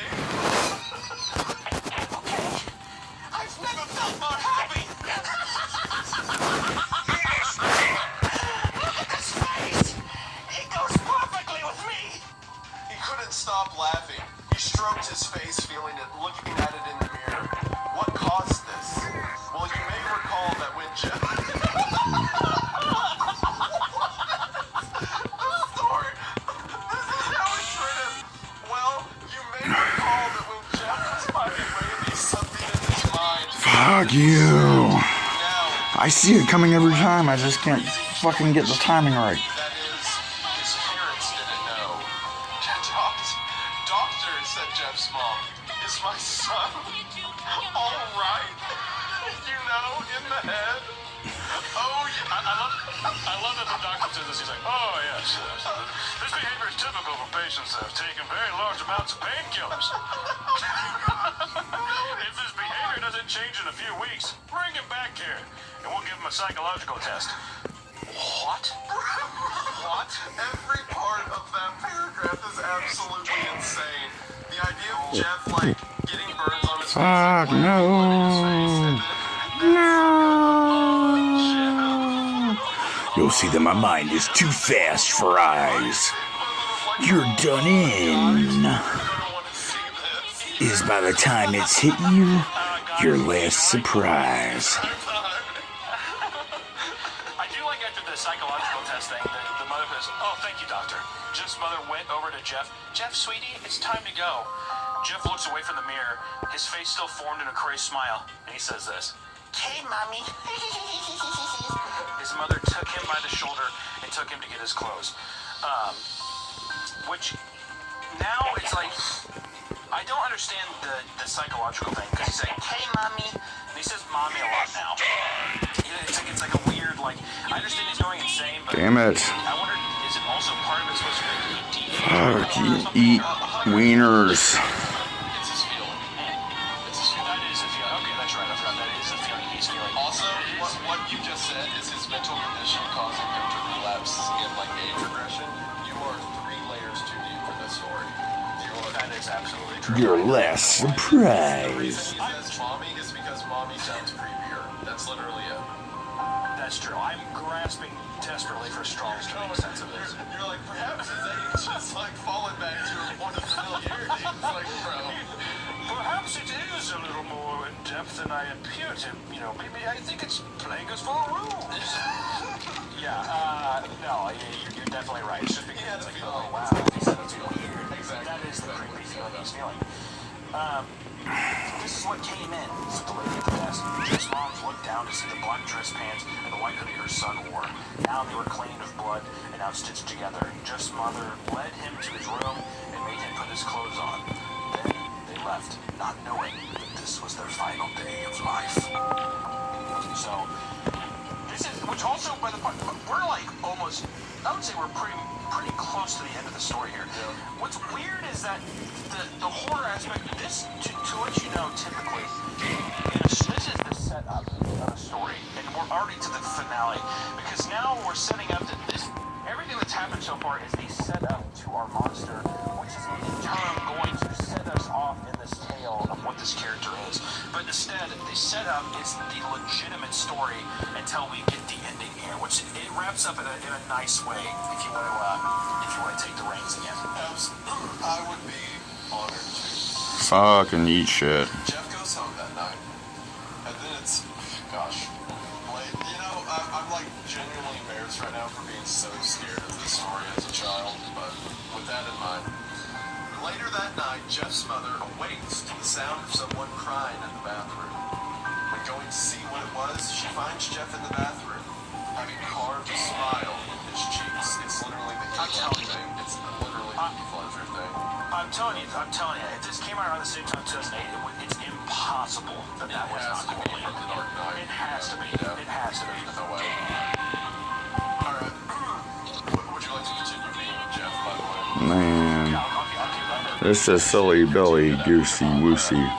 Jeff, what are you doing? Asked his mother. Jeff looked over to his mother. I couldn't keep smiling. Mommy, it hurt after a while. Now, I can smile forever. Jeff's mother noticed his eyes ringed in black. Jeff, your eyes! His eyes were seemingly never closing. I couldn't see my face. I got tired and my eyes started to close. I burned down the eyes. Fuck you. So I could forever see myself. You'll never see it coming. By the time you see that my mind is too fast for eyes, you're done in. What's wrong, Mommy? Is by the time it hits you, your last surprise. I'm confused by that second part. But it took me a minute to figure out the first part and to tie it together, to time it and make the inflection. Shut up, Ryan. Less talking, more playing. I'm sorry. You can already see in, like, the writer's mind, like, this character being, like, drawn on DeviantArt with, like, Aren't I Beautiful written behind it, Oh, you know? Like, this was absolutely. going through the head. Absolutely. Yes. Yep. Which I'm sure Actually, from what I've seen, a lot of this stuff. From what Gosh, shit, my finger. A lot of the fan art stuff, all people just put go to sleep, and that's the go-to. Yeah. That's the go-to. Yeah. Man, so Jeff, like, he has a feeling, alright, Yeah, it's a feeling. He's feeling he's... that makes him want to kill people. It's an excuse to kill people. And then after getting his face burned, decides to also carve his mouth open, and then also burn out his eyelids so he can look in his mouth. And now that he has the feeling's not gonna stop. The feeling that he's feeling isn't... He hasn't felt in a while. That the person who wrote the story saw the image of Jeff the Killer and then just wrote a backstory to that image. 100%. Yeah, 100%. It's like without a doubt. Which we're about to wrap. Let's wrap up the story, like finish it, and we can discuss more because I do have a bunch of thoughts about it. But You'll never see it coming. My mind is too fast for eyes. It's your fucking surprising surprise. My mind's too fast for eyes. It'll take you by surprise. Prompting him to get his gun. Fuck you and your earball. Jeff's gone fucking insane. Get your gun. He's gonna kill us. I love that. This mother does not. That's another thing. To me, I tell this is written by a very young person because there's no like parental instincts at all with how the parents are acting. It feels like a Goosebumps book almost, where it's like completely void of any personality, any emotion. It's just like the kid is the complete centerpiece of it, which is fine, but it's like, I'll get into it later, but it's very funny. You can just tell that this is written by somebody who has no Shit. experience. You'll never see it coming. You'll see that my mind is too fast for eyes. You're done in. By the time it's hit you, your last surprise. Fucking William Shatner in it there, aren't we? By the time it's hit you, your last surprise. The only thing she does is scream at him when his bandages come off. And now, when she finds him laughing, clearly mentally distraught in the middle of the night, She's gonna put him down. she goes to her husband and says, "Get the gun." Yeah, she's just like, this old hound dog needs to be put down. So, Put him down. what's that, the thing from Omni-Man? I can always start over. Make another kid. That is some serious What's Omni-Man. 17 Oh, you know what? Never mind. Jeff the Killer Writer is way ahead of his time. Yeah. Definitely. Yeah. All right. Never mind. All right, It's in the clear now. Alright, Yeah. so, she sees This Jeff is where I always struggle, man, and I don't want to His fucking... mom said to his dad, in which Jeff says, Mommy, you lied. Jeff proceeds to gut both of them. And then from here, I'm going to read out the last paragraph of the story, okay? Yes. Alright. His brother Lou woke up, startled by some noise. He didn't hear anything else, so he just shut his eyes and tried to go back to sleep. As he was on the border of slumber, he got the strangest feeling. Oh no. he got the strangest feeling that someone was watching him. He looked up before Jeff's hand covered his mouth. He slowly raised the knife, ready to plunge it into Lou. Lou thrashed here and there, trying to escape Jeff's grip. If you would like to do the honors. Yeah. Just go to sleep. And there we have it. That's the story of That's Jeff the ending. Killer. That's the ending. That is the legitimate ending to Jeff the Killer, which I want to slightly give some thoughts here. Because, once again, I said at the beginning I was going to preface that the news article at the beginning, I was going to come back to it. And this is what I thought. I legitimately thought that it was going to circle back to the news article and that Jeff was going to, that this was Randy's kid. And that Randy was the guy who, and that's why he also threw the knife in his shoulder. Because Randy stabbed Jeff in the shoulder. There's a lot of shoulder stabbings in this. So I thought it was Fuck, Jeff man. revenge in a weird way, and like maybe going to abduct or murder Randy's kid or something for having, or like, or even Troy or No! How am I supposed to? I'm not fast enough. But that never comes back. There's so many like loose ends in this where it could have gone in a lot of different places. For It's eyes, very, you're very vanilla, done in. very, By the time it's hit you, your last surprise. Full circle it. You know what I mean? If it goes back that like Randy's connected to the murder from the police report at the beginning, but no, it's just he's killing people, and then it goes back, and then it's like and he killed people before too. That's it. Yeah, and I think that there's ways to do serial killer kind of stuff where, kind of like the best example of that is probably Michael Myers, where it's just the horror is it's just that he's a killing You'll machine. never see it There's no coming. justifiable reason. He's just a monster. You'll see that my mind is too fast for eyes. You're done in. By the time it's hit you, your last surprise. The reason that Jeff it's weird is that we're trying to sympathize with him as a normal character, and then we're getting all of these feelings. And the problem with having all these feelings and the meme of the feeling is that we never understand what it is. It's never blatantly kind of said, like, what is it? I think it's trying to be the idea that he has some kind of bloodlust. But the problem with that is that every time he's ever attacked somebody in the store, it's self-defense. It's justifiable every time. The only fight speeches and try to kill him beforehand. So I thought to myself, when I was reading it, I was like, okay, so he has this feeling of wanting to hurt somebody. So the first time he does it, it's an interesting way to maybe set up that the first time that you indulge yourself on these psychotic breaks is in self-defense. So in a way, even people around you are like, you had to do it. You know, it was self-defense. You had to do it. But no, it's like he's punished for it, but then he also defends himself again. And I thought it would be people give life make a positive out of him defending himself. Like, if anything, if you're gonna go cliche with it, Cliche these nuts into your fucking mouth. that's my boy, you know, beating his ass, whatever. You really gave it to him good, whatever, right? The masculine dad who's really like supportive of, you know, you're not a Violence pussy or something. You know, exactly. So then it's like he's rewarded for it until it goes too far to the point where, okay, well now he's at the party and maybe he like hurts one of the kids or something like that. And then you have a slow deterioration of his character, but that never comes. It's just like, okay, he defended himself both times in justifiable ways, and then because he's a burn victim, we're supposed to just believe that he had a psychotic break, which once again that could possibly work, but it's so quick. Like, the ending is so abruptly quick, and that's where all the interesting stuff happens. And it's so, like, even the way that they describe like the killing, which you don't have to go in depth, and I know I'm rambling, by the way, I apologize. No, this is good. This is good. I'm enjoying it. But you don't have to go in depth with, you know, really schlocky, like, really describing the disembowelment and stuff, but I really didn't like how, at the end, it's just like he guts his parents.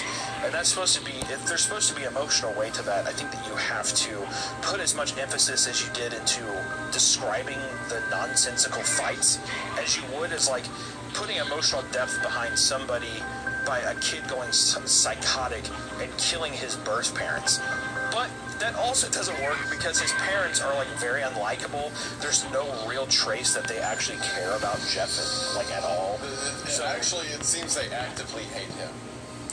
Yeah, if they actively hate him, then I almost wish that like that would have been dived in more too. Like it would have been more. You'll never see it coming. You'll see that my mind is too fast for eyes. You're done in, and by the time it's hit you, your last surprise. Arrested for his crimes, but he just kind of nonchalantly kills him at the end. Which, even if you're psychotic, I think it does a disservice to not have any kind of emotional resentment. Like, if anything, could have not have been like, hey, I killed them, you know, we can be free now, or something like that. And then that's when Lou could like challenge him into where Jeff is like, okay, well, I thought you were on my side, fuck you. And then he kills him.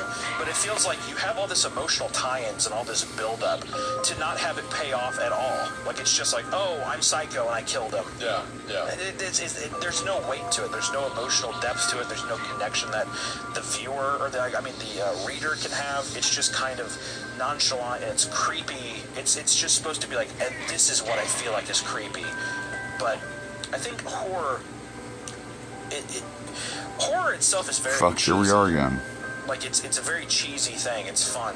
But a lot of the best horror is wrapped around great narratives. What the fuck? It's highlighted through these kind of crazy, eccentric things. Because you can do the Joker You smile assholes, thing, man. You know? You can have that be I'm in fucking there done and with have it you. be so cheesy and stuff. Or even if it is, it can still be fun. But the way that this thing wraps up, it feels just so cheap. There's no real story. Battery power 8%. Please charge this fucking battery and battery and battery. There's nothing really that I'm supposed to be Planned obsolescence. You need a new phone. Your phone can't be updated anymore. Which it's kind of the biggest detriment to it. But it's interesting. Please buy our new product if you want to play the latest games. We've taken every shitty fucking feature of our old products and combined them all into one new product. My first time ever reading it was for this podcast. Now batteries last 15% less. A billion times probably. Yeah. But I had never. If you change your charger, your phone automatically locks permanently. It's so fascinating. Don't drop it because the screen is made of sugar glass. it's so impactful to internet culture. Like, when people think creepypastas, they think Jeff the Killer. Also, we steal collect all your information, which you have to agree to if you want to use this product that you just paid for. Yeah, like this was like the best we had to offer. And like, there were really good creepypastas. Some great stuff came out of that time period. And we'll talk about some in future episodes, but man, this was not one of those. No, it feels like very amateurish. I mean, there's a note up top here. I don't know what the site is for this, so apologies You for not asshole having the correct site, motherfucking shithead. it seems like the original creepypasta is credited to the user Game Fuel TV and was actually removed from several creepypasta sites because of its perceived low quality. So I think even back then, I think I remember hearing something about that. Yeah. It's very cheesy. It's interesting though. I No, do you didn't make wonder that the jump. philosophy of You some were of the things of like 1.2 people, inches too close I to the think, lava. desperately reach for reasons to feel scared, to feel like they have like a fun story. And I think Whatever, bro. I did not touch that shit. You can fuck all the way off. I'm about done with this. Consume that kind of media. Because Jeff the Killer is definitely not the first one, but it's one of the most infamous. And I think it just goes to show too. And there's still 15 minutes left in this fucking Creepcast episode. It's very much like, when we were talking about Ted the Caver, having just like those little images in there goes such a long way. Yeah. Of like putting yourself in that thing, and even having like this blown out meme image of Jeff the Killer. I mean, as a kid, it would be terrifying. I mean, it's a creepy image. Now it's yeah, I'm sure I did. I mean, it's like, it is what it is. But back then, at the if I saw time, this like, on a Razor flip phone, it would fuck me up. I was like, sure, the story didn't help me, young me being afraid, but it was really the image that did it. Like, I saw that image. I remember falling asleep at night thinking of that face in the corner of my room, especially because like the modus operandi, so to speak, of Jeff the Killer is that he like hides in your room at night while you're asleep and waits for you to wake up to kill you. So things like that would play out in my mind when I was afraid at night. So that's really what did it. The story, like, I thought was scary-ish, but it's the face that does the heavy lifting. Culturally, too, I think, because after this, Jeff the Killer found his way. I remember reading dozens of creepypastas that were either completely unrelated to him. No, fucking bullshit. Or like, people would write these almost fan fiction creepypastas about like Jeff the Killer interacting with Eyelash Jack or Laughing Jack or the Slender Man or stuff like that. Like they would all stick around each other.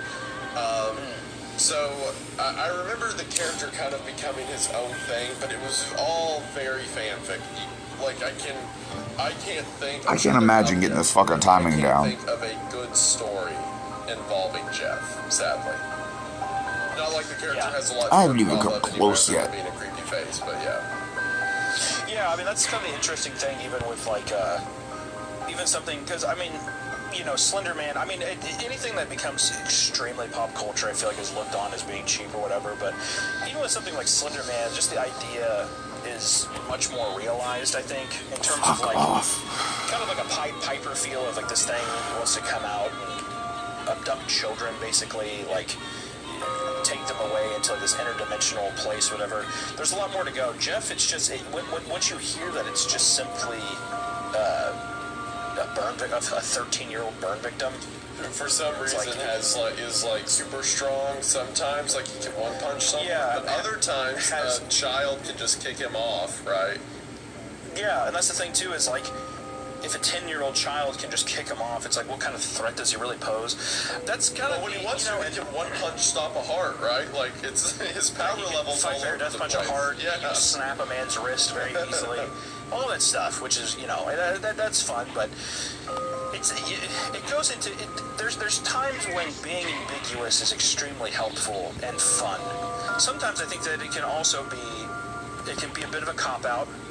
I think that, like, if people are too ambiguous with things, to me, it's like they're trying to have the reader do too much of the legwork, which I think can happen. But I do think that whenever you over-describe these things, you can ruin the mystique of what might make something mysterious or creepy. Like, if you would have gotten, like, little bits of... Like, almost, if you imagine this narrative where, instead of having the news article, the whole perspective or the whole story was a child talking to this person in his room or something one night. Yeah. Whatever. And it's like Jeff, he's like trying to pride poke Jeff until inevitably Jeff is like giving him maybe an ultimatum of like killing him or letting him go, whatever, and the kid is trying to buy time, and you put some like actual respect into like a child character of having the hindsight to try and, you know, survive in some kind of weird way, then it becomes more disjointed. And if you are going through the Heath Ledger Joker vibe, the best thing about that character is that he's lying the entire time. He changes up his story about how he got his scars numerous times in the story, and the whole thing is that he's not going to tell you the truth about it, right? If someone's truly psychotic, why would they actually indulge you into like an actual story? So it'd be kind of, you know, I think that there's a way that this could work and be interesting. Like, I don't mind the idea of it being set in this scene of like this, like, you know, smiling face kind of hiding in the shadow, talking to you and stuff, and, you know, maybe like he doesn't want to be disturbed. The kid is trying to keep his parents out because he knows that if the parents come in, they could be killed by this creature. So there's, I mean, I don't know. The influence is there. It's very schlocky and fun. It's such a small read too, where it's like if you guys are looking for something kind of funny to digest that isn't such a big Herculean piece of literature, it's a very easy read. And there's even like, there's a great, I wanted to give a shout out to, because I read the story, but I also listened to a oh dude, come on. Let me see, I just want to pull up the name really quick. I think Mr. Creepypasta was where I heard this story for the first time. Oh, Mr. Creepypasta, that's another good one. I listened to Chilling Tales for Dark Nights, that's what it was. And they do a great rendition of it, and they have like sound effects and stuff, so shout out them and Mr. Creepypasta as well. So really fun stuff. I think the story is pretty fun to digest too in these audio formats where people put in voice acting in it and the sound effects. So it is overall very cheesy, but I would say a very swell time. Good old Jeff the Killer, dude. Nothing like some Joker scars. What a weird banger to go back and look at it. Yeah, I think what you were saying about anonymity is correct. Like, if the story, or ambiguity, I mean... What the fuck, man? I'm not even close to the edge or anything. Unexplainable and creepy in hindsight, but because we have all that, it's like, okay. This is a bit try-hard. It feels a bit try-hard, and I think it feels a bit, it just feels dated. Yeah. It just feels very... Fuck your mom in the fucking eyeball. Like, it's hard not to immediately be able to call the bullshit on it because it just feels so incredibly dated. I mean, there's so many people coming out right now that write so many great things. Like, you know, I mean, Kane Pixels writes his. I mean, and also, like, if this. Oh man, Kane Pixels and his backroom content. Fucking awesome. Middle school or whatever, then you know, I'm sure they're developing to a fantastic writer now. And I'm sure they would probably say the same thing, looking back, that like, yeah, this was, yeah. I hate you all. I think as like a last thought for me at least is, this just goes to show too that like, you don't have to be the best writer in the world to captivate people. Yeah. Like, you don't, like if there's any people that are like, oh, I'd love to write something, but I'm too nervous to do something. Sometimes you just have to simply no, my gosh, kill me, please. The scrutiny to hit you, and there's still another 8 minutes left of this podcast. This thing really took off, or whatever. You don't have to be a master to tap into some of the core ideas that people like, to the imagination of people that they like to. So, and like that itch you just can't reach, this is starting to piss me off. Always, every time. Don't snooze. Jump. Don't snooze or you lose. So, yeah, I mean, do you got any other thoughts, or what do you think? I think we about covered everything, didn't we? I would say. That's right there. I think we did. I think Jeff the Killer is what a timeless classic of internet depravity, of internet culture. You gotta love it. I think that it's gonna be something that stands with us. And I think after we're long gone, there's gonna be people still reading Jeff the Killer, laughing and giggling, wondering about some of these lines. I think that that's so charming. What is that? 2, 4, 6, 8, 10, 12, 14, 16, 17, stories and stuff like that. And I did see one comment that I thought was interesting. Actually, it was a series of comments, but people saying that if we do know the subjects, we're getting ready to get like a Twitter set up to where 1, 2, 3, 4, 5, 6, 7, 8, 9. So it's going to be so you can alright. More informed. That was a nice, helpful comment. All the comments have been amazing. You guys, all the love we've gotten on the first episode has been beautiful. Beautiful. Yeah, and I think too, like like I said, we want to cover a lot of classic horror stories. We'll look at some of the best ones, some of the inspiring ones. But if we're talking about impact, Jeff the Killer is one of the biggest, so we had to cover it. And if we're going to cover it, then we have to rag on it. It's just how it works. All right.